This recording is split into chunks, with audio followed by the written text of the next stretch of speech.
ശ്രീവത്സൻ മേനോൻ, നമസ്കാരം. നമസ്കാരം. വളരെ സന്തോഷം. താങ്കളുടെ പാട്ടിന്റെ വഴികളിലൂടെ നടക്കാൻ ഞങ്ങൾ കൂടി വരട്ടെ? ഓ, തീർച്ചയായിട്ടും. ശ്രീവത്സൻ മേനോൻ എന്ന പേര് പറയുമ്പോൾ തന്നെ താങ്കൾ പലപ്പോഴും കൂടെ പറയാറുള്ള പേരുകൾ നമ്മൾ ശ്രദ്ധിക്കാറുള്ളത് താങ്കളുടെ ക്ലാസിക്കൽ മ്യൂസിക് പഠിപ്പിച്ച ടീച്ചേഴ്സിൻ്റെയാണ്. അപ്പം മ്യൂസിക്കിലേക്ക് ഇത്രയും ഇൻറ്റൻസ് ആയിട്ടുള്ള ഒരു പാഷൻ ഡെവലപ്പ് ചെയ്യാൻ അവരാണോ കാരണക്കാർ? എങ്ങനെയാണ് അത് വന്നത്? ഞാൻ കർണാടക സംഗീതം തുടങ്ങണത് തന്നെ എൻ്റെ വീടിൻ്റെ നേരെ മുമ്പിലുള്ളൊരു ടീച്ചർ പാടി കേട്ടിട്ടാണ്. ഞാൻ ചെറുപ്പത്തിലൊരു 5-6 വയസ്സൊക്കെ ഉള്ള സമയത്ത് എൻ്റെ വീടിൻ്റെ നേരെ മുമ്പിലാണ് രാജലക്ഷ്മി കൃഷ്ണൻ എന്ന് പറഞ്ഞ ടീച്ചർ. അപ്പോൾ ഞങ്ങളവിടെ കുട്ടികൾ കളിക്കാൻ ഉപയോഗിച്ചിരുന്നൊരു സ്ഥലമാണ്. മാവുണ്ടായിരുന്നു, മാങ്ങ പെറുക്കാൻ പോവുക, അതൊക്കെയായിരുന്നു പ്രധാന വിനോദം. അപ്പോൾ അവിടെ ഇങ്ങനെ പാട്ട് പഠിപ്പിക്കലും ഒക്കെ ഉണ്ട്, അങ്ങനെ നടക്കണം. അതൊന്നും നമ്മളങ്ങനെ ശ്രദ്ധിക്കുന്നില്ല ആദ്യം. അപ്പം അങ്ങനെ ഒരു ദിവസം അമ്മ ഈ ടീച്ചറായിട്ടത് ഈ കുട്ടികൾക്കൊക്കെ പാട്ട് വരും, ഞങ്ങൾ 2-3 പേരെ പാട്ട് പഠിപ്പിക്കുമോ എന്ന് ചോദിച്ചിട്ട് അങ്ങനെ അവിടെ ഞങ്ങൾ പോവും. അങ്ങനെ ടീച്ചർ പാട്ട് പഠിപ്പിക്കും. രാജലക്ഷ്മി ടീച്ചറാണ്. അപ്പോൾ ടീച്ചർ പാട്ട് പഠിപ്പിച്ച് നോക്കുമ്പോൾ നമുക്കൊക്കെ പാട്ട് വരുന്നുണ്ട്. അങ്ങനെയാണ് ഈ കർണാടക സംഗീതം എന്നുള്ള ഒരു സ്ട്രീമിലേക്ക് വരണത്. പിന്നെ അത് ടീച്ചറുടെ അടുത്ത് തന്നെ ഞാൻ അതങ്ങനെ പഠിച്ച ഒരു 10th വരെ ടീച്ചറുടെ അടുത്ത് തന്നെ പഠിച്ചുകൊണ്ടിരുന്നു.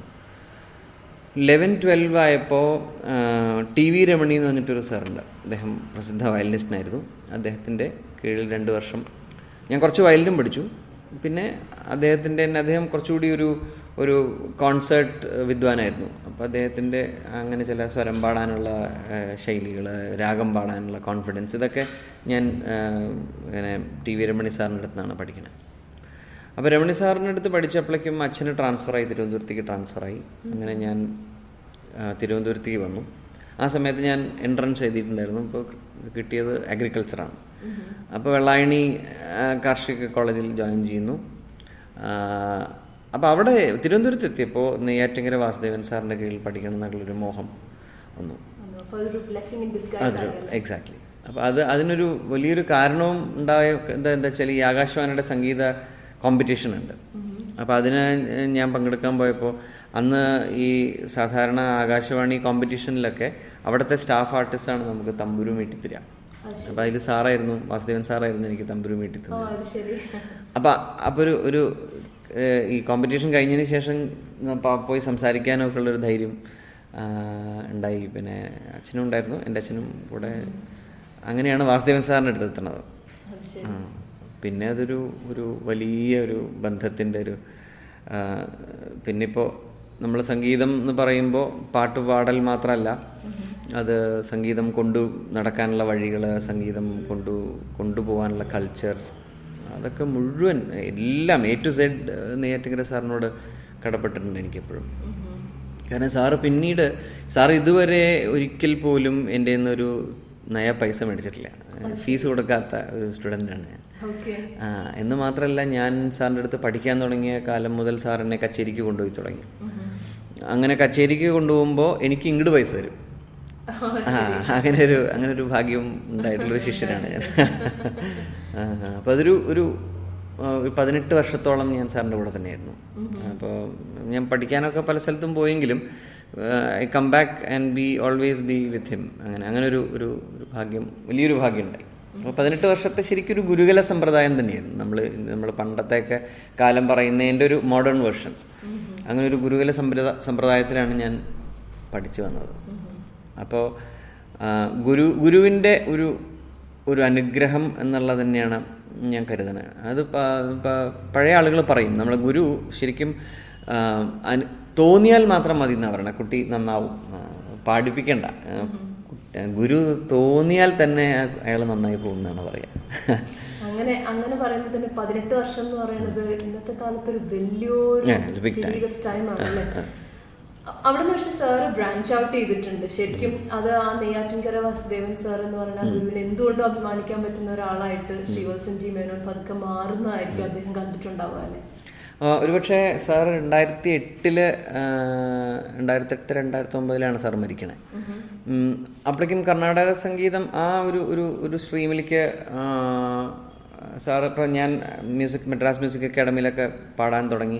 സീനിയർ സ്ലോട്ടിൽ പാടിയിട്ടില്ല, പക്ഷേ ഇൻഫാക്ട് സാറ് മരിക്കുന്ന കൊല്ലാണ് ഞാൻ സീനിയർ സ്ലോട്ടിൽ പാടുന്നത്. അപ്പോൾ ഒരു സാറിന് വളരെ ഒരു സന്തോഷമുള്ള കാര്യമായിരുന്നു ഞാൻ കർണാടക സംഗീതത്തിൽ മുന്നോട്ട് പോകേണ്ടത് എന്നുള്ളത്. അപ്പോൾ ഒരു എനിക്ക് തോന്നുന്നു സാറിൻ്റെ ആ ഒരു അവസാന കാലഘട്ടത്തിൽ ഒരു പക്ഷേ സാർ എപ്പോഴും പറഞ്ഞൊരു കാര്യമുണ്ട്, എൻ്റെ അടുത്ത നെയ്യാറ്റിൻകര വാസുദേവൻ എന്ന് പലർക്കും എന്നെ പരിചയപ്പെടുത്തിയിട്ടുണ്ട്. പക്ഷേ സാർ അത് കഴിഞ്ഞിട്ട് എന്നോട് പറയും, ഞാൻ ഉദ്ദേശിച്ചത് നെയ്യാറ്റിൻകര വാസുദേവൻ ആവാനല്ല, ശ്രീവത്സൻ സ്വന്തമായിട്ടുള്ളൊരു ശൈലി ഉണ്ടാക്കാൻ ശ്രമിക്കണം. അത് പതുക്കെയാണെങ്കിലും ഇറ്റ് വിൽ കം. അത് നിങ്ങൾ കമ്മിറ്റ്മെൻറ്റോടെ മ്യൂസിക് കമ്മിറ്റ്മെൻറ്റോടെ എടുത്താൽ മതി, അത് പിന്നീട് ശൈലി വന്നോളും. അപ്പോൾ അങ്ങനെ ഒരു ഇപ്പോൾ ഞാൻ നിൽക്കുന്ന ഒരു പൊസിഷൻ സാർ അന്ന് കണ്ടിട്ടില്ല. ഞാൻ നിൽക്കുന്ന പൊസിഷൻ ഞാൻ ഉദ്ദേശിച്ചത് ഒരു സോഷ്യൽ ലെവലിലുള്ള എൻ്റെ പ്രശസ്തി ഒന്നുമല്ല ഞാൻ ഉദ്ദേശിച്ചത്. ഞാൻ മ്യൂസിക്കിൽ എവിടെയാണ് നിൽക്കണേ എന്നുള്ളത് ഒരു പക്ഷേ ഞാൻ ഇന്ന് ഒരുപാട് ആഗ്രഹിക്കുന്ന ഒരു കാര്യമാണ്. എനിക്കൊരു കാര്യം ചോദിക്കാനും സംശയം ചോദിക്കാനും ഒക്കെ പറ്റാത്തൊരു ഒരു അന്ന് ഞാൻ പറഞ്ഞു കേട്ടത് ഇന്നാണ് എന്ന് ഞാൻ കേട്ടിരുന്നെങ്കിൽ എനിക്ക് കുറച്ചുകൂടി may be I could have learned more എന്നൊക്കെ ഒരു തോന്നൽ വരും. കാരണം എക്സാക്ട്ലി, കാരണം അന്നൊക്കെ എനിക്ക് സാറിന് എനിക്കിത് മനസ്സിലാവണില്ല എന്ന് തന്നെ ഞാൻ പറഞ്ഞിട്ടുണ്ട്. എനിക്ക് സാർ പറയണ കാര്യം മനസ്സിലാവണില്ല. അപ്പോൾ ഇന്ന് I am trying to piece the puzzles. അങ്ങനെയാണ് ഞാനിപ്പോൾ അത് ആലോചിച്ചുകൊണ്ടിരിക്കണേ. അപ്പോൾ ഇന്നിപ്പോൾ സാറുണ്ടെങ്കിൽ എനിക്ക് കുറച്ചുകൂടി അത് ചോദിക്കാമായിരുന്നു തോന്നുന്നു. പക്ഷെ പലരും ഇപ്പോഴും കാണുന്നത് ഇപ്പൊ യങ് ആയിട്ടുള്ള ഇപ്പോഴത്തെ ജനറേഷനിലുള്ള കർണാട്ടിക് മ്യൂസീഷ്യൻസിന്റെ ഇടയ്ക്ക് കേരളത്തിൽ ഏറ്റവും പ്രോമിനന്റ് ആയിട്ടുള്ള ആളാണ് താങ്കൾ എന്നുള്ള രീതിയിലാണ്. Anyway, I'm happy that you're making a remark like that. എനിക്കതിനോട് എങ്ങനെ റിയാക്ട് ചെയ്യേണ്ടതെന്ന് അറിയില്ല. കർണാടക സംഗീതം വളരെയധികം എന്നെ മുന്നോട്ട് കൊണ്ടുപോകുന്ന ഒരു ആർട്ട് ഫോമാണ്. ഞാൻ വളരെ സീരിയസ് ആയിട്ട് അത് കാണുന്നൊരു ആളും കൂടിയാണ്. സോ അതിൻ്റെ ഒരു എസ്തെറ്റിക്സ് ഞാൻ മനസ്സിലാക്കി വരുന്നു. അതിനോടുള്ള ഭക്തിയും അതിനോടുള്ള ബഹുമാനവും കൂടി വന്നുകൊണ്ടിരിക്കുകയാണ്. പക്ഷേ കർണാട്ടിക് മ്യൂസിക് എന്നുള്ള ഇപ്പോൾ കർണാട്ടിക് മ്യൂസിക് എൻജോയ് ചെയ്യുന്ന ഒരു ഭാഗം ആൾക്കാരാണ്. പക്ഷെ ശ്രീവത്സൻ ജെ മേനോൻ എന്ന് പറഞ്ഞ മ്യൂസീഷ്യൻ ഒരിക്കലും കർണാട്ടിക് മ്യൂസിക്കിലേക്ക് മാത്രം തന്നെ ലിമിറ്റ് ചെയ്തിട്ടില്ല അല്ലേ. കൂടുതൽ പോപ്പുലർ ആയിട്ടുള്ള ഒരു ഫിലിം മ്യൂസിക്കിന്റെ അരീനയിലേക്ക് മൈ മദേഴ്സ് ലാപ്ടോപ്പ് എന്നുള്ള സിനിമയിൽ ആദ്യമായിട്ട് മ്യൂസിക് ഡയറക്ട് ചെയ്ത് വന്നു. അപ്പൊ എങ്ങനെയാ അതിലേക്ക് എത്തിപ്പെട്ടതെന്നൊന്ന് പറയാമോ?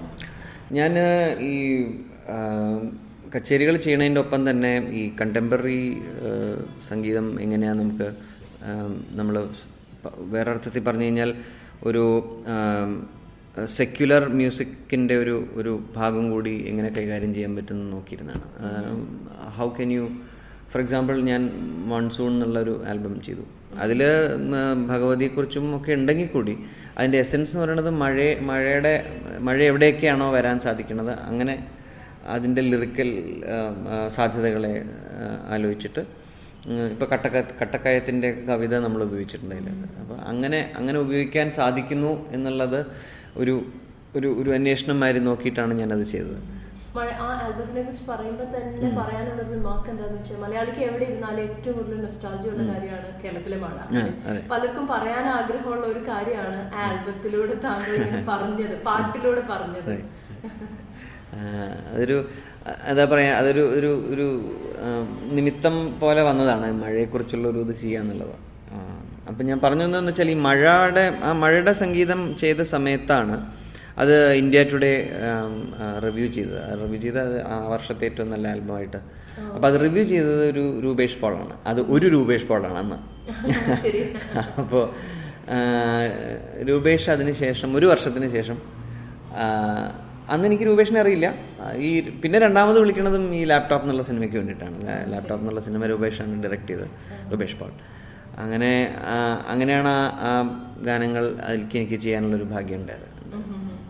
ആ ഫിലിം എന്ന് പറഞ്ഞാൽ ഇപ്പം രൂപേഷ് പോളിന്റെ ഫിലിംസിന് പിന്നീട് ശ്രീവത്സൻ ജെ മേനോൻ മ്യൂസിക് ചെയ്യാന്നുള്ളതൊരു ട്രെൻഡായി. പക്ഷെ അതിലേക്ക് പോകുന്നില്ല.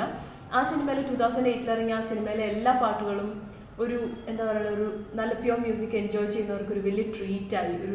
ഇന്നും അതിലെ എല്ലാ പാട്ടുകളും പലരും പല കാരണങ്ങൾ കൊണ്ട് ഓർത്തിരിക്കുന്നുണ്ട് ഇല്ലേ. അപ്പൊ അതിലെ ഒരു പാട്ട്, ഒരു നല്ല പാട്ട് ഒന്ന് പാടാമോ ഞങ്ങൾക്ക് വേണ്ടി? ഇളം നീല നീലമിഴികൾ നിൻ തേങ്ങലോലും മൊഴികൾ എന്നാത്മമൗനമേ നീ കുളിർ വീണുറങ്ങുവാനായി അരികെ മെല്ലെ പൊഴിയൂ ഇളം നീല നീലമിഴികൾ നിൻ തേങ്ങലോലും മൊഴികൾ.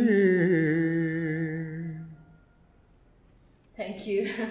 താങ്കളുടെ പ്രൊഫൈൽ നോക്കുമ്പോൾ തന്നെ നമുക്ക് മനസ്സിലാവും കുറെ ഇന്നോവേറ്റീവ് ആയിട്ടുള്ള തോട്ട്സിനെയാണ് താങ്കൾ മ്യൂസിക് ആയിട്ട് ട്രാൻസ്ലേറ്റ് ചെയ്യുന്നത്. ഇപ്പം വിസ്മയ എന്ന് പറഞ്ഞ ആൽബത്തില് MT വാസുദേവനായിരുന്ന മലയാളത്തിന്റെ ലിറ്ററേച്ചറിന്റെ ഒരു അൾട്ടിമേറ്റ് വേർഡ്, ആർട്ടിസ്റ്റ് നമ്പൂതിരി, ഇവരെല്ലാം ഇന്റഗ്രേറ്റ് ചെയ്യുക. അതുപോലെ വാനപ്രസ്ഥം എന്ന MT വാസുദേവനായരുടെ സ്റ്റോറി എടുത്തിട്ട് മ്യൂസിക്കലായിട്ട് ഇന്റർപ്രറ്റ് ചെയ്യുക. എന്താണ് ഈ ചിന്തകളുടെ ഒരു ഇൻസ്പിറേഷൻ? ഒരിക്കലും എവിടെയും ആരും ചെയ്ത് കാണാത്തത് ആയിട്ടുള്ള ഒരു കാര്യങ്ങളാണ് അതൊക്കെ. അതായത് ഞാൻ ആലോചിക്കുന്നത് എന്താ വെച്ചാൽ, ഇപ്പോൾ കർണാടക സംഗീതം ഞാൻ പാടുന്നുണ്ട്, ഇപ്പോൾ സിനിമ സംഗീതം പാടുന്ന ആളുകളുണ്ട്. അപ്പോൾ എന്തെങ്കിലും എനിക്ക് പുതിയതായിട്ട് ചെയ്യണം എന്ന് തോന്നുമ്പോൾ ഞാൻ കർണാടക സംഗീതത്തിൽ അതിൻ്റേതായ ചില ഫ്രെയിം വർക്കിൽ നമുക്ക് നിന്നുകൊണ്ട് ചെയ്യേണ്ടി വരും. സിനിമാ സംഗീതം അല്ലെങ്കിൽ ആൽബം, നോൺ ഫിൽമി സംഗീതം, അതിലും ധാരാളം ഒരുപാട് സിംഗേഴ്സ് ഉണ്ട്, ഒരുപാട് വർക്കുണ്ട്. അപ്പോൾ പിന്നെ നമുക്കൊരു വേറൊരു സ്പേസ് നമുക്ക് ഉണ്ടാക്കിയെടുക്കാൻ പറ്റുമോ എന്നുള്ളതാണ്. നമുക്കൊരു കോൺസെപ്ച്വലായിട്ടുള്ളൊരു കാര്യം ചെയ്യാൻ പറ്റുമോ, അതേ ഞാൻ ആലോചിച്ചിട്ടുള്ളൂ. അല്ലാതെ ഞാനൊരു വളരെ ഡിഫറെൻ്റ് ആയിട്ടുള്ളൊരു കാര്യം ചെയ്ത് കാണിക്കാം അങ്ങനെയൊന്നും വിചാരിച്ചിട്ടല്ല ചെയ്യണത്. ബട്ട് ഒരു എന്തെങ്കിലും ഒരു പുതിയൊരു കാര്യം നമുക്ക് നമ്മുടെ മ്യൂസിക് കൊണ്ട് ചെയ്യാൻ സാധിക്കും, അതും പ്രത്യേകിച്ച് റെസ്ട്രിക്ഷൻസ് ഒന്നും ഇല്ലാണ്ട്. ഇപ്പോൾ കർണാടക സംഗീതം എടുക്കാം, ജാസ് വേണമെങ്കിൽ ജാസ് എടുക്കാം, ബ്ലൂസ് വേണമെങ്കിൽ അതെടുക്കാം, റോക്ക് വേണമെങ്കിൽ എടുക്കാം. അതെല്ലാം ഒരു വിതൗട്ട് എനി ബാരിയേഴ്സ് നമുക്ക് എന്തെങ്കിലും ഒരു കാര്യം പറയാൻ തോന്നുന്നുണ്ടെങ്കിൽ അത് പറയാം. ഇപ്പോൾ മൺസൂൺ പറഞ്ഞു, നവരസം ചെയ്തു, സീസൺസ് ചെയ്തു, വാനപ്രസ്ഥം ചെയ്തു. വാനപ്രസ്ഥം ഇതിനൊരു ചെയ്ത് വന്നപ്പോൾ അതിനൊരു പിന്നിലൊരു വലിയൊരു, അതായത് മൂൺലൈറ്റ് സൊനാട്ട എന്നുള്ള ഒരു വർക്ക് ആക്ച്വലി ബീത്തോവൻ്റെ, അത് ഒരു നോവലിനെ ബേസ് ചെയ്തിട്ടാണ് എന്നാണ് ഞാൻ അറിഞ്ഞത്. പക്ഷെ അത് ഏത് നോവലാന്ന് അത് പറയുന്നില്ല, ആരും പറയുന്നില്ല. സോ അതിനൊരു പ്രസിഡൻസ് ഉണ്ടായിട്ടുണ്ട്, പക്ഷെ ഇന്ത്യയിൽ അങ്ങനത്തെ വർക്കില്ല. അപ്പോൾ ഒരു അതിൻ്റെ ഒരു തീം എടുത്തിട്ട് നമ്മൾ മ്യൂസിക് ചെയ്യുക എന്നുള്ളത്, അത് ശരിക്കും പറഞ്ഞാൽ ഒരു അഹങ്കാരത്തിൻ്റെ ഭാഗമാണെന്ന് വരെ എനിക്ക് തോന്നിയില്ല. കാരണം ഒരിക്കലും ഒരു നോവലിനെ നമുക്ക് മ്യൂസിക് ആക്കാൻ സാധിക്കില്ല. അപ്പോൾ അത് ആക്ച്വലി എൻ്റെ കോൺസെപ്റ്റ് അല്ല. അത് ഒരു മിസ്റ്റർ പ്രേംകുമാർ എന്ന് പറഞ്ഞ മൂഴിക്കുളം ശാല എന്ന് പറഞ്ഞ ഒരു സംഘടനയുടെ ഒരാളാണ് പ്രേംകുമാർ. പ്രേമിൻ്റെ ആശയമായിരുന്നു ഈ നോവലിനെ നമുക്ക് സംഗീതാത്മകമാക്കാൻ പറ്റുമെന്നുള്ളത്. സംഗീതം കൊണ്ട് ആ നോവൽ വായിക്കാനൊന്നും പറ്റില്ല, അങ്ങനെ പറ്റില്ല. പക്ഷേ അതിലുള്ള ചില ഇമോഷണൽ മുഹൂർത്തങ്ങളെ അല്ലെങ്കിൽ പ്രിഡിക്കമെൻസിനെയാണ് നമ്മൾ മ്യൂസിക് കൊടുത്തിട്ടുള്ളത്. അപ്പോൾ ആ നോവൽ വായിച്ചിട്ടുണ്ടെങ്കിൽ, അത് തീർത്ഥാടനം എന്ന് പറഞ്ഞൊരു സിനിമയായിരുന്നു MTയുടെ ജയറാമൊക്കെ അഭിനയിച്ച്.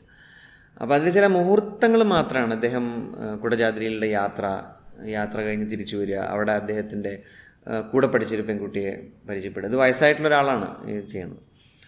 അപ്പോൾ ഉണ്ടാവുന്ന മാനസികമായിട്ടുള്ള അടുപ്പങ്ങൾ, സംഘർഷങ്ങൾ, ഇതാണ് നമ്മൾ മ്യൂസിക് ചെയ്തിട്ടുള്ളത്. അതിപ്പോൾ വാനപ്രസ്ഥം ഇല്ലെങ്കിലും അത് കേൾക്കാം, വാനപ്രസ്ഥം എന്നുള്ള കഥ വായിച്ചിട്ടില്ലെങ്കിലും അത് കേൾക്കാം. അപ്പോൾ അതിൻ്റെ ഒരു ഇൻസ്പിറേഷൻ എന്ന് മാത്രമേ പറയാൻ പറ്റുള്ളൂ. ഒരിക്കലും that I have represented, that I have musically interpreted വാനപ്രസ്ഥം എന്ന് പറയാനേ സാധിക്കില്ല. അതിൻ്റെ ഒരു അതിൽ നിന്ന് you draw inspiration and you are doing something else. പക്ഷേ the inspiration is definitely the book. അപ്പോൾ അങ്ങനെയുള്ള ചില അതെ. അപ്പോൾ ഇന്ത്യൻ കോണ്ടെക്സ്റ്റിലായതുകൊണ്ട് വാനപ്രസ്ഥം ഒരു മലയാള ഒരു പശ്ചാത്തലത്തിലായതുകൊണ്ട് അതിൽ മലയാളിത്തം കൂടും. മലയാളിത്തം നമുക്കിപ്പോൾ റോക്കോ അല്ലെങ്കിൽ ജാസ് ഒന്നും അതിനകത്ത് ഉപയോഗിക്കാൻ പറ്റില്ല. അപ്പോൾ ചില രാഗങ്ങൾ വേണ്ടി വരും. നേരെ മറിച്ച് ഞാൻ നവരസം തില്ലാന ഞാൻ ചെയ്തപ്പോൾ അതിനകത്ത് ഞാൻ ജാസ് ഉപയോഗിച്ചിട്ടുണ്ട്, ബ്ലൂസ് ഉപയോഗിച്ചിട്ടുണ്ട്, റോക്ക് ഉപയോഗിച്ചിട്ടുണ്ട്, ആഫ്രിക്കൻ മ്യൂസിക് ഉപയോഗിച്ചിട്ടുണ്ട്. അപ്പോൾ അതിൽ നമ്മൾ ഉദ്ദേശിക്കുന്ന തില്ലാനകളും ഒക്കെ രാഗ ബേസ്ഡ് ആണെങ്കിലും അതിനെ സപ്പോർട്ട് ചെയ്യുന്ന ബാക്കി orchestration you need not restrict yourself to just Indian music. പക്ഷേ എങ്കിലും ഈ ലിറ്ററേച്ചറായിട്ട് എന്താണ് കണക്ഷൻ? എന്തുകൊണ്ടാണ് ലിറ്ററേച്ചർ ഓപ്റ്റ് ചെയ്യുന്നത്? ലിറ്ററേച്ചർ ഓപ്റ്റ് ചെയ്യണം എന്താ വെച്ചാൽ already there is a body of literature which can be used. അപ്പോൾ അത് നമ്മൾ ചെയ്യാതിരുന്നാലും അത് കഷ്ടമാണ്. അത് ഓൾറെഡി നമുക്കൊരു ഒരു ഒരു സ്ട്രെങ്ത് ഉണ്ട്. ഇപ്പോൾ മഴയ്ക്ക് ഇപ്പം ഞാൻ നേരത്തെ പറഞ്ഞ മാതിരി കട്ടക്കയത്തിൻ്റെ കവിത ഉപയോഗിക്കണം എന്ന് വെച്ച് ചെയ്യണതല്ല. എനിക്ക് പറയാൻ പറ്റുന്ന ഒരു കാര്യം കട്ടക്കയത്തിൻ്റെ മാധ്യമത്തോടുകൂടി എനിക്കിത് പറയാൻ പറ്റിച്ചാൽ I am more than happy.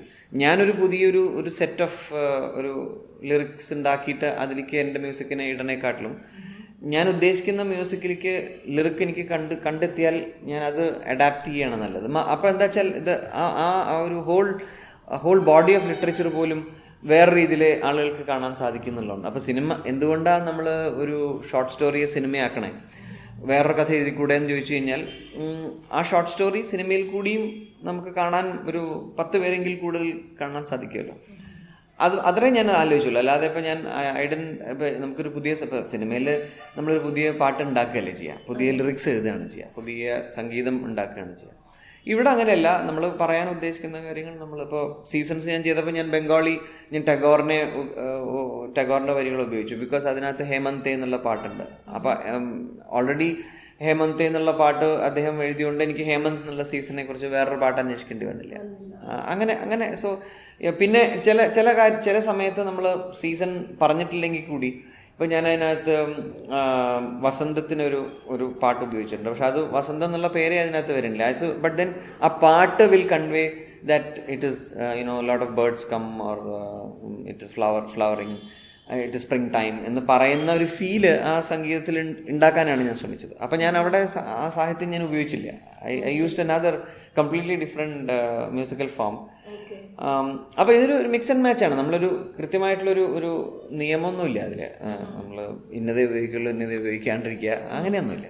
ഇപ്പൊ തന്നെ ഡിഫറെന്റ് ജോണേഴ്സ് ഓഫ് മ്യൂസിക്കിനെ കുറിച്ച് പറഞ്ഞല്ലോ. ക്ലാസിക്കൽ നമ്മൾ കാണുന്നത് വെച്ചിട്ട് ക്ലാസിക്കൽ മ്യൂസിക് ആണെങ്കിൽ ഇപ്പൊ വെസ്റ്റേൺ മ്യൂസിക്കിനെ എല്ലാം വിടുകയാണ്. അതിനെ കുറിച്ചൊന്നും നമ്മൾ മെൻഷൻ ചെയ്തില്ലെങ്കിൽ പോലും ഇപ്പം ക്ലാസിക്കൽ മ്യൂസിക്കിന് റിലേറ്റഡ് ആയിട്ടുള്ള കാര്യങ്ങൾ, അതുപോലെ തന്നെ കുറച്ചുകൂടെ ലൈറ്റ് ആയിട്ടുള്ള ആൽബം സോങ്സ്, അതുപോലെ അതിന് ടോട്ടലി ഡിഫറെന്റ് ആയിട്ടുള്ള ഒരു ഓഡിയൻസിനെ കേറ്റർ ചെയ്യുന്ന ഫിലിം മ്യൂസിക്, ഈ എല്ലാ ജോണേഴ്സിലും വളരെ കംഫർട്ടബിൾ ആയിട്ട് മൂവ് ചെയ്യുന്ന ഒരാളായിട്ടാണ് താങ്കളെ നമുക്ക് തോന്നിയിട്ടുള്ളത്. ഏറ്റവും അടുപ്പം വരുന്നൂടാ? അങ്ങനെ പറയാൻ സാധിക്കില്ല. കാരണം എല്ലാത്തിനും അതിൻ്റെതായ ഒരു ക്രിയേറ്റീവ് ഏർജ് ഉണ്ട് എൻ്റെ. എനിക്ക് ഫോർ എക്സാമ്പിൾ എനിക്ക് ഫിലിം സോങ് ചെയ്യുമ്പോൾ ഇറ്റ്സ് ഹൈലി ക്രിയേറ്റീവ് ഏരിയ. കാരണം നമുക്ക് സിറ്റുവേഷൻ തരികയാണ്. ചില കേസിൽ സിറ്റുവേഷൻ പോലില്ല. ഇപ്പോൾ ഷാജി സാറിൻ്റെ സ്വബാന എന്നുള്ള സിനിമയ്ക്കൊക്കെ സിറ്റുവേഷൻ തന്നെ ഒരു വളരെ മിത്തിക്കലായിട്ടുള്ളൊരു, ഉദാഹരണത്തിന് മഹാഭാരത യുദ്ധത്തിന് വേണ്ടി നിങ്ങളൊരു സംഗീതം ചെയ്യൂ. അർജുനൻ വീണ് മരിക്കുമ്പോഴുള്ള സംഗീതം, അത് ആലോചിച്ചാൽ മതി, അല്ലാതെ സിനിമയിലത്തെ കാര്യം ആലോചിക്കരുത് എന്നാണ് ഷാജി സാർ എന്നോട് പറഞ്ഞത്. അപ്പോൾ ഇങ്ങനെയുള്ള ഭയങ്കര ചാലഞ്ചിങ് ആണ്. കാരണം നമ്മളിപ്പോൾ പലരും ഇപ്പം എൻ്റെ അടുത്ത് പാട്ട് കേട്ടിട്ട് എനിക്ക് ശ്രീകൃഷ്ണനെ കണ്ട ഓർമ്മ വന്നു, അല്ലെങ്കിൽ എനിക്ക് ഒരു പുഴയുടെ തീരത്തിരിക്കണ ഫീലിംഗ് വന്നു എന്ന് പറയും. പക്ഷേ എൻ്റെ അടുത്ത് ആരും ഞാൻ പുഴയിലിരിക്കുകയാണ്, നിങ്ങൾ അതിന് സംഗീതം ചെയ്യൂ എന്ന് ഇതുവരെ പറഞ്ഞതില്ല. ഷാജി സാർ അത് എൻ്റെ അടുത്ത് പറഞ്ഞത്. മഹാഭാരത യുദ്ധമാണ് അവിടെ, അതിൻ്റെ മ്യൂസിക് നിങ്ങൾ മറ്റേ ചെണ്ടക്കാരൻ്റെയോ മറ്റേ കാദംബരിയുടെയോ ജയറാമിൻ്റെയോ ഒന്നും കാര്യം ആലോചിക്കണ്ട. ഇതാണ് ഒരു സിറ്റുവേഷൻ. രണ്ടാമത്തെ സിറ്റുവേഷൻ പാലാഴി മഥനാണ് ആലോചിക്കേണ്ടത്. അപ്പം അതൊരു ഭയങ്കര ചാലഞ്ചിങ് ആയിട്ടുള്ള കാര്യമാണ്. അത് കഴിഞ്ഞിട്ട് ഇപ്പം നമ്മൾ മ്യൂസിക് ചെയ്ത് കഴിഞ്ഞാൽ സാർ ഒരിക്കലും എൻ്റെ അടുത്ത് പറഞ്ഞിട്ടില്ല എനിക്ക് പാലാഴി മാത്രമൊന്നും തോന്നിയില്ല എന്നല്ല. That's not what he meant. നമുക്കൊരു ആലോചിക്കാൻ ഒരു ട്രിഗർ, ആ ട്രിഗറാണ്. അതേമാതിരി നല്ലൊരു ബ്രീഫ് തരുന്ന ഡയറക്ടേഴ്സും ഇപ്പോൾ ഒരാൾ എന്താ പറയുക, ഗ്രാമത്തിൻ്റെ പശ്ചാത്തലത്തിൽ ഒരു പെൺകുട്ടി ഒരാളെ കാണുന്നു, ഇഷ്ടം തോന്നുന്നു, അതാണ് എന്ന് പറയുമ്പോൾ ഇതേ ഗ്രാമവും ഇതേ പെൺകുട്ടിയും ഇതേ ആക്ടറും ഒക്കെ നേരത്തെ വന്നിട്ടുണ്ട്. അപ്പം നമുക്ക് ഈ ഡിഫറെൻ്റ് ആയിട്ടുള്ളൊരു പാട്ടും നമുക്ക് സൃഷ്ടിച്ചെടുക്കാൻ എന്ന് പറയുന്നത് ഭയങ്കര ചാലഞ്ചിങ് ആയിട്ടുള്ളൊരു കാര്യം. അതേമാതിരി തന്നെയാണ് കർണാടക സംഗീതത്തിൽ കച്ചേരിക്ക് ഇരിക്കുമ്പോൾ ഞാൻ തോടി എന്നുള്ളൊരു രാഗം പാടുമ്പോൾ തോടി രാഗം ഞാൻ പാടുമ്പോൾ എങ്ങനെയാണ് അത് ഡിഫറെൻ്റ് ആക്കാൻ സാധിക്കുക, ഹൗ ഡു ഐ, അപ്പോൾ അതിലുള്ള ഇന്നോവേഷൻ അതും എക്സ്ട്രീംലി ചാലഞ്ചിങ് ആയിട്ടുള്ള കാര്യമാണ്. അവിടെ വളരെ വളരെ വളരെ പേഴ്സണൽ ആയിട്ടുള്ളൊരു വയലിനിസ്റ്റ് ഉണ്ട്, ഒരു മൃദംഗിസ്റ്റ് ഉണ്ട്, നമ്മുടെ ഏറ്റവും മുമ്പിൽ ഒരു ഓഡിയൻസ് ഉണ്ട്. അപ്പോൾ അവരുടെ മുമ്പിൽ നമ്മൾ ഒരേ സമയം ഈ ഗ്രൂപ്പ് ഡൈനാമിക്സിനോടൊപ്പം തന്നെ നമ്മൾ ക്രിയേറ്റിവിറ്റി വരണം. So that is entirely different. നമ്മൾ ഫിലിമിൽ ചെയ്യുമ്പോൾ നമുക്ക് സമയം ഗ്യാപ്പ് ഉണ്ട്. Your only composing, you don't have to sing. അപ്പോൾ കമ്പോസ് ചെയ്യുമ്പോഴും നമ്മൾ ഇത്രയും കാര്യങ്ങൾ ആലോചിച്ച് ചെയ്യണം. പക്ഷേ there is a time span. You have day 1 to day 10 നമുക്കൊരു സമയമുണ്ട് അത് ക്രിയേറ്റ് ചെയ്യാം. ശരിക്കും അതല്ല, ഡേ 1 പോയിട്ട് 1 second to the next second you have to keep on singing. അപ്പോൾ എല്ലാം ഒരു തരം ഇതിൻ്റെ എല്ലാം എനിക്ക് തോന്നിയിട്ടുള്ള ഇപ്പോൾ എല്ലാത്തിൻ്റെ സ്പിരിറ്റ് ഒന്നാണ്. The urge for perfection, the urge to move forward, the urge to create something new, and the urge to perfect yourself. ഈ ഒരു urge-ആണ് എനിക്ക് തോന്നുന്നത് കോമൺ ആയിട്ട് ഇതിനെല്ലാം ബൈൻഡ് ചെയ്യണം. ഇപ്പം ഞാനൊരു കഥ എഴുതിയാലോ അല്ലെങ്കിൽ ഞാനൊരു സാധനം എഴുതി കൊടുത്താലോ ഞാനൊരു ക്ലാസ് എടുക്കുമ്പോഴും ഒക്കെ ഇത് തന്നെയാണ്. ഇതെല്ലാം ultimately boils down to your mental makeup, to your personality. You want to do things differently. നിങ്ങളൊരു പട്ടിക്കുട്ടിക്ക് പേരിടണം. ഒരാളുടെ വീട്ടിൽ പോയി അയാളോട് ചോദിച്ചു എന്താ പട്ടിയുടെ പേര്, പട്ടിക്കുട്ടിക്ക് സുഹാസിനി എന്നാണ് പേരിട്ടിരിക്കുന്നത്. അമേസിങ്, നമ്മൾ ഒരിക്കലും ആലോചിക്കുക ഇറ്റ്സ് എൻ ഇൻജീനിയസ് നെയിം. അപ്പോൾ അതയാളുടെ ക്രിയേറ്റിവിറ്റിയാണ്. അപ്പോൾ നമ്മൾ അയാളുടെ ബാക്കി കാര്യങ്ങൾ നോക്കുമ്പോൾ പല സ്ഥലത്തും ആ ബ്രില്യൻസ് കാണുന്നുണ്ട്. അപ്പോൾ ഞാൻ എന്നിട്ട് അയാളോട് പറഞ്ഞു, അയാൾക്കത് ഒരു വിശ്വാസം വന്നിട്ടില്ല അങ്ങനെ. സോ എന്ത് രസമുള്ള Suhasini. So it is this need to എന്താ പറയുക, rise the bar at every moment, rise the bar. ആ ഒരു ഇത് തന്നെയാണ് അത് പാട്ടിലാണെങ്കിലും സിനിമയാണെങ്കിലും ഒക്കെ അങ്ങനെ തന്നെ. It has to. കാരണം നമ്മുടെ ഫുൾ കോൺസെൻട്രേഷൻ അതിലാണ്. ഒരേ സാധനം തന്നെ ഇപ്പോൾ നമ്മൾ എഴുതിയത് റീറൈറ്റ് ചെയ്യുന്നില്ലേ, അത് എന്തുകൊണ്ടാണ് ഉണ്ടാവുന്നത്? Because you are not happy with the fact that even though you wrote it yourself, you want to improve. അപ്പോൾ യു വാണ്ട് ടു ഇംപ്രൂവ് എന്നുള്ളൊരു ഏർജ് ഉണ്ടെങ്കിലാണല്ലോ നമ്മളത് വെട്ടി അടുത്തത് എഴുതണം. അപ്പോൾ അത് വേണം. അതില്ലെങ്കിൽ പിന്നെ ഞാൻ എഴുതിയത് തന്നെ ശരി, ഞാൻ പിടിച്ച മുയൽ തന്നെയാണ് 3 കൊമ്പ് എന്ന് പറഞ്ഞാൽ then there is no art. Art is an extension of your sensibilities and these sensibilities change. എല്ലാം കോംപ്ലിമെന്ററി ആണ്. very much. അപ്പോൾ അങ്ങനെയാണെങ്കിൽ ഇപ്പം നമ്മൾ ശ്രീവത്സൻ ജീവൻ ക്ലാസിക്കൽ മ്യൂസീഷ്യനോട് സംസാരിക്കുമ്പോൾ താങ്കൾ ചെയ്തിട്ടുള്ള കോമ്പോസിഷൻസിൽ വെച്ചിട്ട് ഏറെ ഇഷ്ടമുള്ള ഒരു കോമ്പോസിഷൻ കുറച്ച് ഞങ്ങൾക്ക് പാടിത്തരാം. കന്നഡ സംഗീതം. ആനന്ദാമൃത കർഷിണി, ആനന്ദാമൃത കർഷിണി, അമൃത വർഷിണി,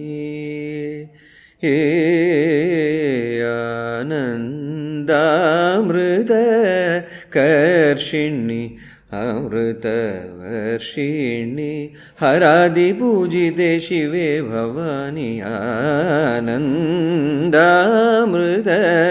കർഷിണി, അമൃത വർഷിണി, ഹരാദി പൂജിതേ ശിവേ ഭവാനി, ആനന്ദാമൃത കർഷിണി.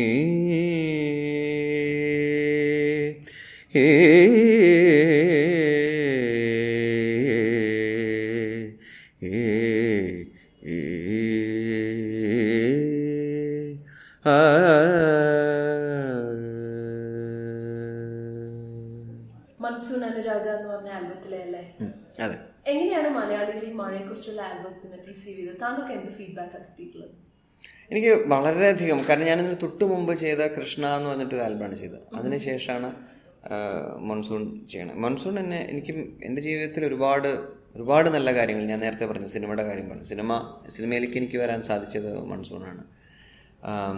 ഒരുപാട് ആളുകളെ, സാഹിത്യകാരന്മാരാണെങ്കിലും പിന്നെ സംഗീതജ്ഞരാണെങ്കിലും ഡാൻസ് എന്നുള്ള മേഖല എന്നുള്ളതാണെങ്കിലും ഒരുപാട് ആളുകൾ അതിന് ഡാൻസ് ചെയ്തിട്ടുണ്ട്. ഒരുപാട്, ഇൻക്ലൂഡിങ് ശോഭന, ലക്ഷ്മി ഗോപാലസ്വാമി, പിന്നെ രാജശ്രീ വാര്യർ, ഒരുപാട് ഡാൻസേഴ്സ് ഇതിന്. അപ്പോൾ ആർട്ട് ഒരു ഇക്ലക്റ്റിക് ഫോമിലേക്ക് പോവുക, ഞാൻ ഉദ്ദേശിച്ച സംഗീതം ഞാൻ ഉദ്ദേശിക്കാത്ത മേഖലകളിലേക്ക് പോവുക, അതൊക്കെ ഒരു കലാകാരനെ സംബന്ധിച്ച് വലിയ കാര്യമല്ലേ. അപ്പോൾ അത് that way I feel blessed. എന്ന് വെച്ചാൽ നമ്മളൊരിക്കലും സങ്കല്പിക്കാത്ത കാര്യങ്ങളാണ്. റിയാലിറ്റി ഷോയിൽ ഡാൻസ് ചെയ്യപ്പെടുക, അല്ലെങ്കിൽ കോമ്പറ്റീഷൻസിൽ ഡാൻസ് ചെയ്യപ്പെടുക, നാടകത്തിന് ഉപയോഗിക്കുക. മൺസൂൺ നാടകത്തിന് ഉപയോഗിച്ചിട്ടുണ്ട്, നവരസത്തിലാണ് നാടകങ്ങളിൽ ഉപയോഗിച്ചിട്ടുണ്ട്. ഇറ്റ്സ് നോട്ട് എ സ്മോൾ, ചെറിയ കാര്യം പോലും അല്ല. ദേ use it for international theatre ഉപയോഗിച്ചിട്ടുണ്ട്. അപ്പോൾ അവർ അത് ഇന്നൊരു പ്രത്യേക കാര്യത്തിനാണ്, ഇന്നൊരു ഒരു സീനിനാണ് അവർ ഉപയോഗിക്കണത് എന്ന് അവരുടെ മനസ്സിൽ ഇത് ഒരു പ്രതിഷ്ഠ ഉള്ളതുകൊണ്ടാണല്ലോ അങ്ങനെ അവർ ഉപയോഗിക്കണേ. So I feel very blessed. ഇപ്പൊ വളരെ ഡിഫറെന്റ് ആയിട്ടുള്ള ഒരു ആക്റ്റീവ് മ്യൂസിക്കൽ കരിയറാണ് താങ്കളുടെ. അതിനൊരു ശരിക്കും പറഞ്ഞു കഴിഞ്ഞാല് ഒരു എന്താ പറയുക, ഒരു ഗോൾഡൻ ഫെദർ എന്നുള്ള രീതിയിൽ സെയിന്റ് ഡ്രാക്കുള എന്ന് പറഞ്ഞ ഫിലിമിന്റെ മ്യൂസിക് കോമ്പോസിഷന് താങ്കൾക്ക് ഓസ്കാർ നോമിനേഷന് ക്വാളിഫൈഡ് ആയി അല്ലേ? ആ എക്സ്പീരിയൻസ് എങ്ങനെയായിരുന്നു? അധികം എനിക്ക് തോന്നുന്നു മലയാളത്തിൽ നിന്ന് വരെ ആർക്കും കിട്ടിയിട്ടില്ലാത്തൊരു ഭാഗ്യമാണ്. എന്തായിരുന്നു ആ എക്സ്പീരിയൻസ്? അല്ല, കിട്ടി എന്ന് പറയുന്ന എക്സ്പീരിയൻസ് സത്യം പറഞ്ഞാൽ എനിക്കിപ്പോഴും വിശ്വാസമില്ല എങ്ങനെയാണ്. അപ്പോൾ it is more of disbelief and എനിക്ക് സന്തോഷത്തെക്കാൾ അതാണ്. പക്ഷെ ആ വർക്ക് വളരെ, ഇപ്പോൾ രൂപേഷിൻ്റെ തന്നെ സെയിന്റ് ഡ്രാക്കുള എന്നുള്ള ഹോളിവുഡ് സിനിമയാണ്.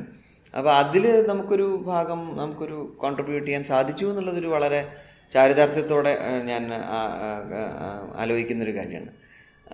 വെസ്റ്റേൺ സ്കോറിംഗ് ആണ് ബേസിക്കലി ഒരു വെസ്റ്റേൺ സിംഫോണിക് ഓർക്കസ്ട്രൽ വർക്കാണത്, ബാക്ക്ഗ്രൗണ്ട് സ്കോർ. പക്ഷെ അതിൽ ചില ഇന്ത്യൻ എലമെന്റ്സ് നമ്മൾ ഉൾക്കൊള്ളിച്ചിട്ടുണ്ടായിരുന്നു. പക്ഷെ ഇന്ത്യൻ എന്ന് കൃത്യമായിട്ട് മനസ്സിലാക്കാൻ പറ്റിയില്ലെങ്കിൽ കൂടി you know that it is Indian. കാരണം അതായിരുന്നു രൂപേഷ് എന്നോട് ആവശ്യപ്പെട്ടത്. മാത്രമല്ല it actually goes with that trend. കാരണം എന്താ വെച്ചാൽ ഇന്ന് ഹോളിവുഡ് സിനിമകളിൽ കൂടുതലും ഇപ്പോൾ കാര്യം ഇപ്പോൾ ജോൺ വില്യംസും അത്തരം കമ്പോസേഴ്സ് ഉണ്ടെങ്കിൽ കൂടി നേറ്റീവ് എത്നിക് മ്യൂസിക്കിന് സാധ്യതകൾ ഇപ്പോഴത്തെ വലിയ വലിയ സംഗീത ഓർക്കസ്ട്രത്തിൻ്റെ കൂടെ കേട്ടു തുടങ്ങി. ഇപ്പോൾ ഹാൻസിമ്മറിൻ്റെ ഏറ്റവും സൂപ്പർമാൻ നോക്കണ്ട, അതിനു മുമ്പുള്ള ഷെർലക് ഹോംസ് എടുത്താൽ തന്നെ അവർ ചെക്ക്, പിന്നെ ഐറിഷ്, ഇത്തരം ജിപ്സി ട്യൂൺസൊക്കെ അതിനകത്ത് ഇൻകോർപ്പറേറ്റ് ചെയ്തിട്ടുണ്ട്. അപ്പോൾ അലക്സാന്ദ്രേ ഡെസ്പ്ല, അയാളുടെ ആർഗോ എന്നുള്ള സിനിമ നോക്കിക്കഴിഞ്ഞാൽ ഒന്നും വേണ്ട, കഴിഞ്ഞ മുമ്പിലത്തെ വർഷം ഓസ്കാർ കിട്ടിയ ജയശ്രീയുടെ ആ ലല്ലബി ഉണ്ടല്ലോ, ആ മ്യൂസിക്കിൻ്റെ ഞാൻ മ്യൂസിഷ്യൻ്റെ പേരും മറന്നുപോയി, കമ്പോസറിൻ്റെ പേര് മറന്നുപോയി. ആ ഫിലിമിൻ്റെ മ്യൂസിക് എടുത്താൽ, ലൈഫ് ഓഫ് പൈയുടെ മ്യൂസിക് സ്കോർ എടുത്താൽ പോലും ഞാൻ ചെയ്ത ഡ്രാക്കുളയെക്കാട്ടിലും ഇന്ത്യൻ പ്രസൻസ് ഉണ്ട് ആ മ്യൂസിക്കിൽ. So that was recognised. അത് ലോകത്തിലുള്ള ഒരു ഹോളിവുഡ് അല്ലെങ്കിൽ ഒരു വെസ്റ്റേൺ ഓഡിയൻസിന് ഇഷ്ടപ്പെട്ടു എന്ന് പറയുമ്പോൾ ഇറ്റ് ആക്ച്വലി മീൻസ് ദാറ്റ് നമ്മുടെ സംഗീതം, കേരളത്തിലെ സംഗീതം അല്ലെങ്കിൽ ഇന്ത്യൻ സംഗീതം ഒക്കെ ഒരു വെസ്റ്റേൺ ഓഡിയൻസിന് ഇഷ്ടപ്പെടണു എന്നുള്ളതാണ്. ആൻഡ് അതാണ് ട്രെൻഡും. മറ്റേത് പണ്ട് അങ്ങനെ ആയിരുന്നില്ലേ. പണ്ട് ഇപ്പോൾ നമ്മുടെ ഇന്ത്യൻ സംഗീതത്തിൻ്റെ ഒരു അംശം പോലും കേൾപ്പിക്കണത് എൽ സുബ്രഹ്മണ്യത്തിൻ്റെയൊക്കെ സമയം വന്നപ്പോഴാണ്. സോ അതിന് മുമ്പ് വരെ ഒന്നും തൊടിക്കില്ല, നമ്മുടെ മ്യൂസിക് ഇഷ്ടപ്പെടില്ലായിരിക്കാം എന്നാണ് കമ്പോസേഴ്സ് തോന്നിയിരുന്നത്. പക്ഷെ ഇപ്പം അങ്ങനെയല്ല, ഒരുപാട് കമ്പോസേഴ്സ്. നമുക്ക് തബല കേൾക്കാം ഇപ്പോൾ, അല്ലെങ്കിൽ നമുക്കൊരു ഫ്ലൂട്ട്, ഒരു ഏഷ്യൻ മ്യൂസിക് പീസ് കേൾക്കാം ഇന്നത്തെ ഹോളിവുഡ് സിനിമകളിൽ. അപ്പോൾ അതിൻ്റെ ഒരു ആ ട്രെൻഡിൻ്റെ ഒരു മേ ബി ഒരു പെർസോണിഫിക്കേഷൻ മാതിരി ആയിരിക്കാം എന്നെയൊക്കെ അവിടെ റിലീസ് ചെയ്യാൻ സാധിച്ചത്. ഒരു പക്ഷേ 25 years ബിഫോർ അങ്ങനെ ഒരാൾക്ക് കടക്കാൻ പറ്റാത്തത് ബിക്കോസ് അവരുടെ maybe they were not as open as today. But ഇന്നങ്ങനെയല്ല. ഇന്നിപ്പോൾ I won't be surprised if tomorrow somebody from Kerala gets an Oscar for music. സാധ്യതയുണ്ട്, അതിനൊക്കെയുള്ള പോസിബിലിറ്റി ഉണ്ട്. അപ്പം ഇതിന്റെ നേരെ ഓപ്പോസിറ്റ് എക്സ്ട്രീമിലേക്ക് വേണമെങ്കിൽ പറയാവുന്ന ഒരു വർക്കാണ് താങ്കൾ സ്വപാനം എന്ന് പറഞ്ഞിട്ടുള്ള ഒരു ഫിലിം റെഡി ചെയ്തതല്ലേ. മലയാളത്തിൽ ആദ്യമായിട്ട് ക്ലാസിക്കൽ മ്യൂസിക് ട്രഡീഷനെ ബേസ് ചെയ്തിട്ടുള്ള ഒരു മ്യൂസിക്കൽ കോമ്പോസിഷൻസ്. എന്തായിരുന്നു അതിന്റെ റിസെപ്ഷൻ? വളരെ നല്ല റിവ്യൂ ആണ് പലയിടത്തും കേട്ടിട്ടുണ്ട്. എന്താ വെച്ചാൽ അങ്ങനെ ഒരു ക്ലാസിക്കൽ മ്യൂസിക് ബേസ്ഡ് ആയിട്ട് പോലും ആളുകൾ അതിനെ നന്നായിട്ട് റിസീവ് ചെയ്തു എന്ന് കേട്ടിട്ടുണ്ട്. അതിന് വേണ്ടിയിട്ട് എന്തെങ്കിലും ചാലഞ്ചസ് ഒക്കെ ഫേസ് ചെയ്യേണ്ടി വന്നിട്ടുണ്ട്? ഒരുപാട്. ഇൻഫാക്ട് സ്വപാനം ഞാൻ ഏറ്റവും കൂടുതൽ വർക്ക് ചെയ്തതും ഏറ്റവും കൂടുതൽ എഫേർട്ട് എടുത്തതായിട്ടുള്ള സിനിമയാണ്. കാരണം അത് ചെണ്ടയാണ് അതിലെ പ്രധാന ഒരു കഥാപാത്രം. ആക്ടേഴ്സൊക്കെ ഉണ്ടെങ്കിലും ചെണ്ട റെക്കോർഡ് ചെയ്യണതിൻ്റെ ഒരു വലിയ ചാലഞ്ചുണ്ട്. ചെണ്ട ഒരിക്കലും നമുക്കൊരു സ്റ്റുഡിയോ സെറ്റപ്പിൽ റെക്കോർഡ് ചെയ്യാൻ സാധിക്കില്ല. അപ്പോൾ ഇത് നമ്മൾ എക്വിപ്മെൻ്റൊക്കെ ബോംബെയിൽ നിന്ന് കൊണ്ടുവന്ന നമ്മളൊരു തറക്കൽ വാര്യത്ത് ആണ് ഇത് മുഴുവൻ റെക്കോർഡ് ചെയ്യുന്നത്. എക്സ്റ്റേണൽ ആയിട്ടുള്ള അറ്റ്മോസ്ഫിയറിനെയൊക്കെ കൺട്രോൾ ചെയ്തുകൊണ്ടൊക്കെയാണ് ചെയ്യുന്നത്. അപ്പോൾ സൗണ്ട് കൺട്രോൾ ചെയ്യണം, രാത്രി അതിന് വേണ്ടി ഇരിക്കണം, അങ്ങനെ കുറേ ചാലഞ്ചസ് ഉണ്ടായിരുന്നു. അപ്പോൾ അത് നമുക്ക് മ്യൂസിക്കിലേക്ക് മാത്രമല്ല മലയാള ചൊവ്വയുള്ള കർണാടക സംഗീതം അല്ല അതിൽ ഉപയോഗിച്ചിട്ടുള്ളത്.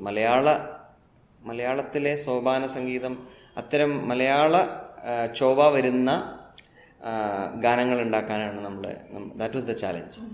അപ്പോൾ അതിൽ ഇപ്പോൾ മോഹിനിയാട്ടം ഒരു ആർട്ടിസ്റ്റും ഒരു ചെണ്ടക്കാരനും തമ്മിലുള്ളൊരു റിലേഷൻഷിപ്പാണ്. അപ്പോൾ അതിൽ മോഹിനിയാട്ടത്തിന് ആ മോഹിനിയായിട്ട് അഭിനയിക്കുന്ന കുട്ടിക്ക് ആടാൻ പറ്റിയ പാട്ടുകളായിരിക്കണം. ഇങ്ങനെ ഒരുപാട് എന്താ പറയുക, ക്രിയേറ്റീവായിട്ട് നമുക്ക് ചാലഞ്ചിങ് ആണെങ്കിൽ കൂടി നടത്തിയെടുക്കാൻ ബുദ്ധിമുട്ടുള്ള കാര്യങ്ങളായിരുന്നു. അപ്പോൾ അത് ഒരുപാട് പാട്ടുകളുണ്ടായിരുന്നു. 9-10 പാട്ടുകളുണ്ടായിരുന്നു. ഒരുപാട് ആർട്ടിസ്റ്റ് ഉണ്ടായിരുന്നു. We had some 150 artist working മ്യൂസിക്കിൽ മാത്രം അത്രയും പെർക്കഷനിസ്റ്റ്, അത്രയും സിംഗേഴ്സ് 14 പേര്. So it's a huge body of work.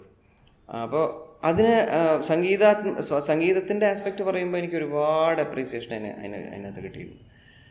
In fact ഒരു പാട്ട് ഇപ്പോൾ കളിയായി നീ ചൊന്നതെല്ലാം, ഈ പാട്ട് ഒരു സ്പാനിഷ് കപ്പിള് എനിക്കൊരു ഇമെയിൽ അയച്ചു. ഇങ്ങനെ അവരത് സ്പെയിനിൽ അവരുടെ ജെറിയാട്രിക് വിഭാഗത്തിൽ they are using it for stress control, music therapy. അപ്പോൾ അത് ഞാൻ അൺബിലീവബിൾ ആയിട്ടുള്ളൊരു അപ്പോൾ അവരൊരു റിസോർട്ടിൽ വന്നപ്പോൾ ആ റിസോർട്ടിൽ നിന്നാണ് ഈ പാട്ട് കേട്ടത്, അഷ്ടമുടി കായലിലെ റിസോർട്ടിൽ. ആൻഡ് അവർ തേടി പിടിച്ച ആ റിസോർട്ടുകാരൻ എൻ്റെ നമ്പർ മേടിച്ച ഞാൻ അവരോട് സംസാരിച്ചു. Very very sweet people. അവർക്ക് ഒന്നും മനസ്സിലായിട്ടല്ല, ബട്ട് ദെൻ അവർ പിന്നീട് അവരോട് കൊണ്ടുപോയി അത് ഉപയോഗിച്ചു എന്നൊക്കെ പറഞ്ഞ് എനിക്ക് അയച്ചു. അവർക്ക് സ്ട്രെസ് റിലീഫിന് യൂസ് ചെയ്യുന്ന ആ പാട്ട് ഞങ്ങൾക്കും 1-2 വരി പാടിത്തരാമോ? കളിയായി നീ ചൊന്നതെല്ലാം കനവായി കണ്ടു ഞാൻ കാന്ത, കളിയായി നീ ചൊന്നതെല്ലാം കനവായി കണ്ടു ഞാൻ കാന്ത.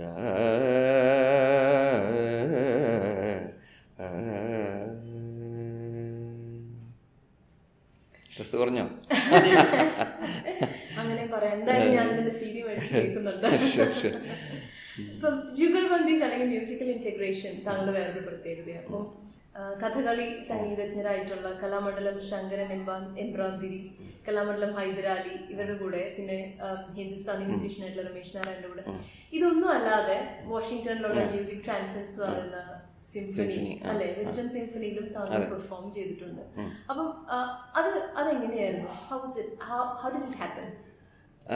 അത് ഒരിക്കൽ ഒരു കോൺസേർട്ട് ടൂറിന് ഞാൻ US പോയപ്പോൾ എന്നെ ആദ്യം പഠിപ്പിച്ച രാജലക്ഷ്മി കൃഷ്ണൻ എന്ന് പറഞ്ഞ ടീച്ചർ അവിടെയാണ്, ഇപ്പോൾ വാഷിങ്ടണിലാണ്. അപ്പോൾ അവരുടെ മക്കളുടെ മക്കളും ഒക്കെ അവിടെയാണ്. അപ്പോൾ Devar planning something like this, ഒരു സിംഫണി മ്യൂസിക്. അപ്പോൾ ഞാനും കൂടെ ഉണ്ടെന്ന് പറഞ്ഞപ്പോൾ ദേവർ പ്രിറ്റി എക്സൈറ്റഡ്. അങ്ങനെ അവിടുത്തെ ആർട്ടിസ്റ്റിനെ എല്ലാവരും അവിടെ അറേഞ്ച് ചെയ്തു. ആൻഡ് ഞാൻ ഇവിടുന്ന് പോയി. അങ്ങനെ ഞങ്ങളൊരു 4-5 രാഗം സെലക്ട് ചെയ്തിട്ട് and then we perform together. അപ്പോൾ അത് അവരവിടെ ഉള്ളതുകൊണ്ട്, അങ്ങനെ ഒരു ഗ്രൂപ്പ് അവിടെ ഉള്ളതുകൊണ്ടാണ് നമുക്കത് ചെയ്യാൻ സാധിച്ചത്. That was A very good experience actually. വളരെ, കാരണം അന്ന് ചെല്ലോലൊക്കെ ദർബാരി കന്നഡമാരിയുള്ള രാഗങ്ങളൊക്കെ വായിക്കാൻ പറ്റിയെന്നൊക്കെ അവർക്ക് തന്നെ ഒരു അത്ഭുതമായിരുന്നു. അവർ വളരെ വളരെ എന്താ പറയുക, ഓപ്പൺ ആയിട്ട് ഇതൊക്കെ പഠിക്കാനുള്ള ആഗ്രഹമൊക്കെ ഉണ്ടായിരുന്നു അവർക്ക്. So that went well. ഇനി മ്യൂസിക്കിൽ നിന്ന് മാറി ശ്രീവത്സൻ മേനോനെ പരിചയപ്പെടുത്താമോ? എങ്ങനെയാണ് വേണ്ടത്? ഞാൻ അഗ്രികൾച്ചർ യൂണിവേഴ്സിറ്റിയിൽ അധ്യാപകനാണ്. So my PhD in agricultural extension. ഞാൻ PhD ചെയ്തത് Indian agriculture research institute New Delhi. Pusa institute എന്ന് പറയും. ഓക്കെ. അപ്പോൾ ഇപ്പോൾ ഞാൻ അഗ്രികൾച്ചർ യൂണിവേഴ്സിറ്റിയിൽ അസോസിയേറ്റ് പ്രൊഫസറായിട്ട് ATIC എന്നുള്ള സ്ഥാപനത്തിൽ വർക്ക് ചെയ്യുന്നു, അഗ്രികൾച്ചറൽ ടെക്നോളജി ഇൻഫർമേഷൻ സെൻറ്റർ. പിന്നെ ഞാൻ സെറ്റിൽ ചെയ്തിരിക്കുന്നത് തൃപ്പൂണിത്തുറയാണ്. കല്യാണം കഴിച്ചിട്ടുള്ളത് ഒരു അഗ്രികൾച്ചർ ഗ്രാജുവേറ്റ് തന്നെയാണ്. ഇന്ദു, 2 കുട്ടികൾ, മോൾ സുഭദ്ര, മകൻ Narayanan. Daughter goes to 12th and my son goes to 8th. Agriculture family ആവുമ്പോൾ കൃഷിയൊക്കെ ഉണ്ടോ? ഒട്ടുമില്ല. ഇല്ല. കൃഷിയൊക്കെ ഉണ്ടായിരുന്നു. അല്ലല്ല, കൃഷി ഉണ്ടായിരുന്നു. അതൊക്കെ അച്ഛൻ്റെ അമ്മയുടെയൊക്കെ സ്ഥലങ്ങളൊക്കെ, ഞാൻ ബേസിക്കലി ഞങ്ങൾ പാലക്കാട് നിന്നാണ്. അപ്പോൾ അവിടെയൊക്കെ ഈ ഫ്രാഗ്മെന്റേഷനൊക്കെ വന്നിട്ട് സ്ഥലമൊക്കെ പോയി. അപ്പോൾ ഇപ്പോൾ കൃഷി അത്യാവശ്യം വീടിൻ്റെ വീടിന് ചുറ്റും ഒക്കെയുള്ള നമ്മുടെ ഈ പറഞ്ഞ ഇപ്പോഴത്തെ ഫാഷനബിൾ ആയിട്ടുള്ള മട്ടുപ്പാവ് കൃഷി അടക്കമുള്ള കാര്യങ്ങൾ മാത്രമേ ഉള്ളൂ. എന്താണ് പുതിയതായിട്ട് ഞങ്ങൾ പ്രതീക്ഷിക്കേണ്ടത്? ഓക്കെ, 1-2 സിനിമ ഓൾറെഡി കഴിഞ്ഞിരിക്കുന്നുണ്ട്. ഒന്ന് വിദൂഷകൻ എന്ന് പറഞ്ഞിട്ടൊരു സിനിമ, അത് സഞ്ജയനെ കുറിച്ചിട്ടുള്ളൊരു കൈൻഡ് ഓഫ് ഡോക്യുഫിക്ഷൻ. VK പ്രകാശാണ് അതിൽ സഞ്ജയനായിട്ട് അഭിനയിക്കണേ. First stint as an actor. അപ്പോൾ അതിൽ 2 പാട്ടുണ്ട്. പിന്നെ ചന്ദ്രഗിരി ജംഗ്ഷൻ എന്ന് പറഞ്ഞിട്ടൊരു ഫിലിം വരുന്നുണ്ട്, അതിൻ്റെയും പാട്ടുകൾ കഴിഞ്ഞിരിക്കുകയാണ്. പിന്നെ 1-2 ആളുകളായിട്ട് സംസാരിക്കുന്നുണ്ട്. So that's on the cards. അതെ. അപ്പം ഇനി ഒരു കാര്യം ചോദിക്കാനുള്ളത്, ഈ ജോലിയും ഈ മ്യൂസിക് എന്ന് പറയുന്ന ഈ പാഷൻ രണ്ടിലും ഭയങ്കര ആക്റ്റീവായിട്ട് ഇൻവോൾവ് ആണ്. എങ്ങനെയാണ് ഒരുമിച്ച് കൊണ്ടുപോകുന്നത്? പറയില്ല. അത് പറഞ്ഞാലെല്ലാം പ്രശ്നമാവും. അതുകൊണ്ട് അത് മാത്രം പറയില്ല. ചോദിക്കുന്നില്ല എങ്കിൽ പിന്നെ നമുക്ക് ശ്രീവത്സൻ മേനോൻ നമ്മളായിട്ട് വിശേഷങ്ങൾ പങ്കുവെച്ച് കഴിഞ്ഞിരിക്കുന്ന ഈ സമയത്ത് നമുക്ക് അദ്ദേഹത്തിന്റെ ടാലന്റ് ഷോക്കേസ് സെഗ്മെന്റിലേക്ക് ഒന്ന് പോകാം. ഇതുവരെ കമ്പോസ് ചെയ്ത പാട്ടുകളിൽ താങ്കൾക്ക് ഏറ്റവും ഇഷ്ടപ്പെട്ട പാട്ട്? എനിക്ക് തോന്നുന്ന ജലശൈലായിരിക്കും.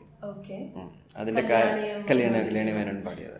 അതിന്റെ ഒരു കാരണം എന്താന്ന് വെച്ചാൽ, ചില പാട്ടുകൾ ഞാൻ കമ്പോസ് ചെയ്തു എന്ന് പറയാൻ എനിക്ക് ഭയമാണ്. കാരണം ഞാൻ അതിനൊരു നിമിത്തം ആയി എന്നേ പറയാൻ സാധിക്കുള്ളൂ. എൻ്റെ ശബ്ദത്തിൽ കൂടി അത് കമ്പോസ് ചെയ്യപ്പെട്ടു എന്നേ പറയാൻ പറ്റുള്ളൂ. There is a difference.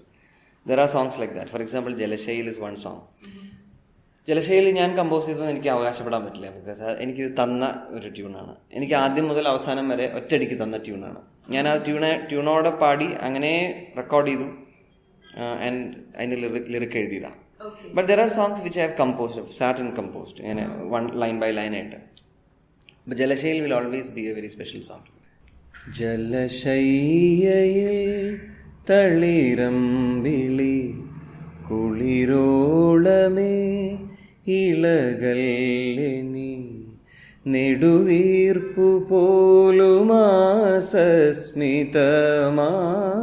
നിദ്രയെ തൊടല്ലേ, ചിറകാർന്നു നീന്തുമാ സ്വപ്നങ്ങളിലെ മൗനവും തൊടല്ലേ, ജലശയ്യയിൽ തളിരമ്പിളി കുളിരോളമേ ഇളകല്ലേ നീ. താങ്കൾ ചെയ്തതിൽ ഏറ്റവും പോപ്പുലറായ പാട്ട്? മെയ് മാസമേ എന്നുള്ള പാട്ടാണ് ഏറ്റവും. അതും ലാപ്ടോപ്പിൽ തന്നെ പാട്ടാണ്.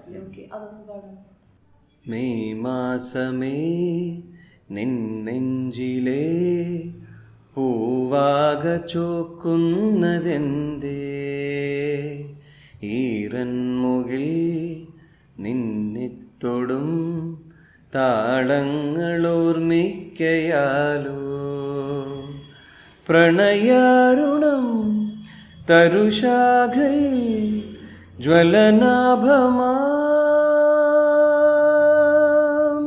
ജീവോന്മദം, മെയ് മാസമേ നിൻ നെഞ്ചിലേ പൂവാക ചോക്കുന്നതെന്തേ.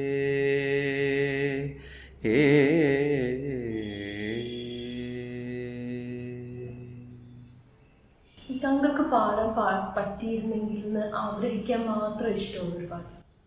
പറ്റിയിരുന്നെങ്കിൽ പാതിരാമഴയേതൊന്നും. എനിക്ക് തോന്നുന്നു അത് ദാസേട്ടന്റെ ഏറ്റവും പ്രിയപ്പെട്ട പാട്ടാണെന്ന് തോന്നുന്നു അല്ലേ? അതൊന്ന് പാടാമോ? അയ്യോ. പാതിരാമഴയേതോ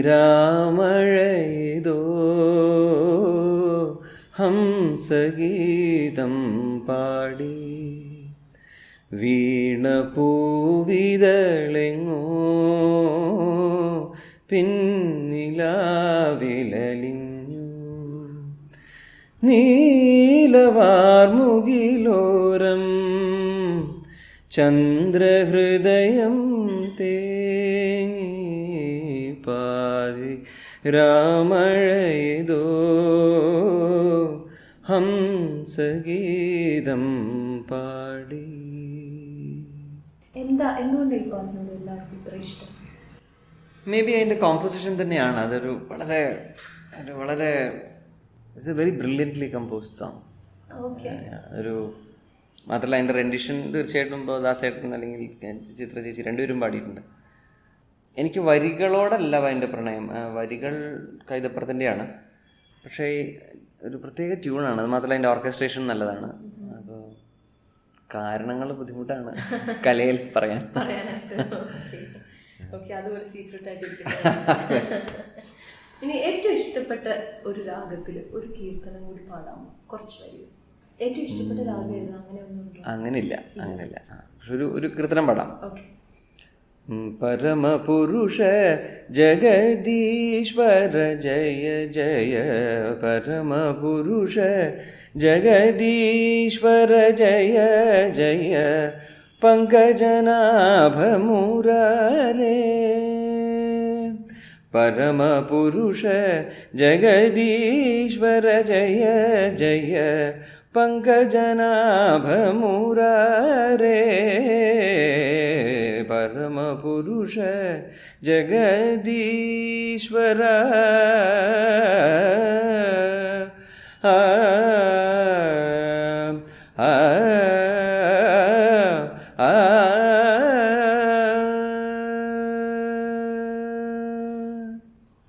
Thank you.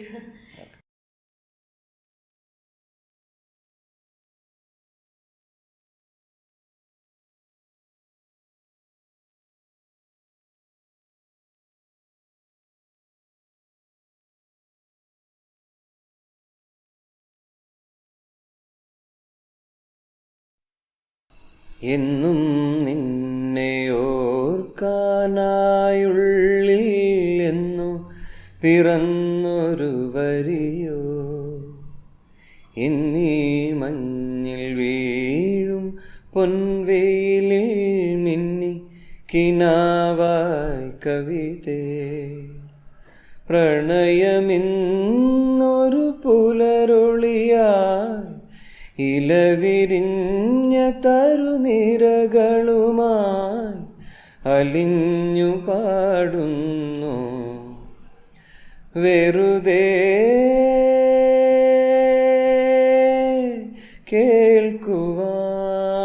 കേൾക്കുവാൻ പതിയേ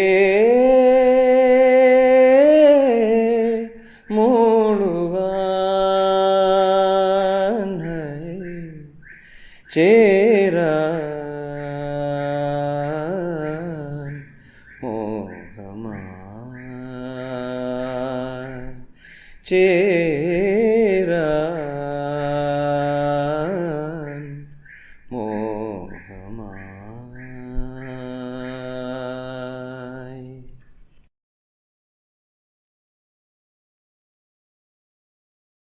അവസാനമായിട്ട് ഒരു കാര്യം ചോദിക്കാനുള്ളത്, ഇപ്പം സർ ചെയ്യുന്ന പാട്ടുകൾ കുറച്ചൊരു ഓഫ് ബീറ്റ് ശൈലിയിലുള്ളതാണ്. അപ്പൊ പലപ്പോഴും ഇപ്പോൾ ഒരു സിനിമ റിലീസായി കഴിഞ്ഞാൽ നമുക്ക് ആ സമയത്ത് ആ സിനിമയുടെ CD കിട്ടാനായിട്ട് എളുപ്പമാണ്. പക്ഷെ താങ്കളുടെ പാട്ടുകൾ അല്ലെങ്കിൽ ആ സീരീസ് നമുക്ക് ഇഷ്ടമുള്ളവർക്ക് കിട്ടാനായിട്ട് എന്താണ് ഒരു മാർഗം പറഞ്ഞുതരാൻ പറ്റുന്നത്? ഒന്നുള്ളത് മനോരമയുടെ സൈറ്റിൽ പോയാൽ, മനോരമ മ്യൂസിക്കിന്റെ സൈറ്റിൽ പോയി കഴിഞ്ഞ് കഴിഞ്ഞാൽ നമുക്ക് ഡൗൺലോഡ് ചെയ്യാനുള്ള ഒരു പ്രൊവിഷൻ അവർക്കുണ്ട്. അത് കൂടാണ്ട് അവർക്ക് ഐട്യൂൺസിൽ ഡൗൺലോഡ് ചെയ്യാൻ സാധിക്കും. ഐട്യൂൺസിൽ അവൈലബിൾ ആണ്. പല ആൽബംസും എൻ്റെ ഐട്യൂൺസിൽ അവൈലബിൾ ആണ്. പിന്നെ ആമസോൺ ആയിട്ട് ഇപ്പോൾ മനോരമയ്ക്ക് ഒരു ലിങ്ക് ഉണ്ട്. അപ്പോൾ CD ചിലപ്പോൾ നിങ്ങൾക്ക് ഷിപ്പ് ചെയ്ത് കിട്ടും. ബുദ്ധിമുട്ടില്ല. ഓക്കെ. അല്ല, അറിയാൻ സാധിച്ചത് സന്തോഷം. കാരണം പലരും ചോദിച്ചിട്ടുണ്ട് അവിടെ ഇരുന്നിട്ട് എങ്ങനെയാണ് ഇത് അവൈലബിൾ ആകുക എന്നുള്ള കാര്യം. ഓക്കെ. അപ്പോൾ താങ്ക് യു, വളരെ സന്തോഷം പാട്ടിൻ്റെ വഴികളിലൂടെ ഞങ്ങളോട് ഇന്ററാക്ട് ചെയ്യാൻ വന്നതിൽ. Thank you very much. Thank you very much. എനിക്കും ഒരു സന്തോഷമുണ്ട്. കാരണം സിഡ്നിയിലുള്ള കുറച്ച് പേരായിട്ട് ഇതുമാതിരി നമുക്ക് നേരിട്ട് ഇന്ററാക്ട് ചെയ്യാൻ പറ്റിയില്ലെങ്കിൽ ഇതൊരു മാർഗ്ഗമാണല്ലോ. So I am very happy. Thank you Amy, and thank you all the listeners.